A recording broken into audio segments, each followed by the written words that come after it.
The jet age did not arrive overnight. In the first half of the 1940s, aircraft designers were eagerly exploring new technologies, trying to put them into practice as quickly as possible. It was during this period that many unusual aircraft appeared. In Swedish aviation, one of the clearest examples of this spirit of innovation was the Saab 21, first a piston-engined fighter and later a jet-powered one. Its story began in fairly ordinary circumstances. Neutral Sweden was surrounded by countries fighting on the fronts of the Second World War. To protect its airspace, the country urgently needed a modern fighter capable of standing up to Germany's Bf 109, Britain's Spitfire, and other formidable aircraft of the period. At the same time, the military of a neutral country did not want to depend on foreign suppliers and was keen to develop Sweden's own aviation industry. The task of developing the new aircraft was assigned to the domestic company Saab. Its engineers already had experience designing bombers, and the company had been considering a fighter project for several years. After exploring different options, the designers settled on a highly unusual layout: a twin-boom monoplane with a pusher propeller and an engine mounted behind the cockpit. This arrangement made it possible to fit the aircraft with a powerful engine and place heavy forward-firing armament in the nose.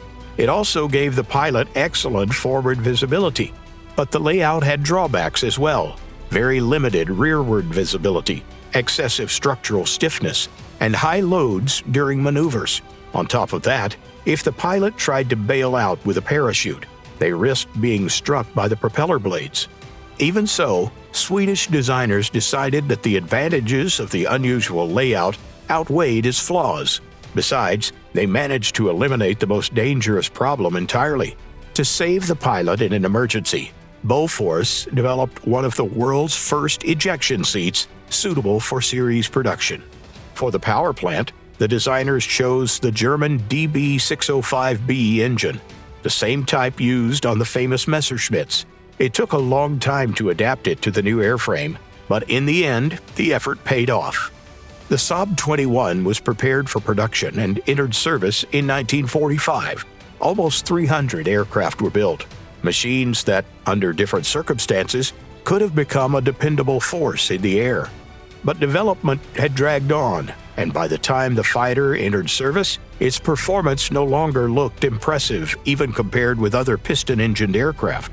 Meanwhile, the leading aviation powers were already putting jet aircraft into production, so the Swedish newcomer risked becoming obsolete on the very day of its debut. Not wanting to be left behind, Stockholm made a radical decision. Saab's designers were ordered to convert the existing aircraft for a jet power plant, a license-built version of the British de Havilland Goblet. Although the pusher propeller layout was convenient for this type of engine swap, the engineers still had to rework the airframe extensively. They modified the tail unit to move the stabilizer out of the hot exhaust flow, increased fuel capacity, and completely redesigned the cooling system. After numerous tests and refinements, the modernized Saab 21R entered series production in 1947. But there was no miracle. The straight-wing fighter's performance looked modest compared with the fast MiG-15, F-86 Sabre, and other advanced aircraft of the era. After just 6 years of service, the Saab 21R was withdrawn from use. Still, Sweden was not left without a modern jet fighter. As early as 1951, the Air Force received the far more advanced Saab 29 Tunen, fitted with a swept wing.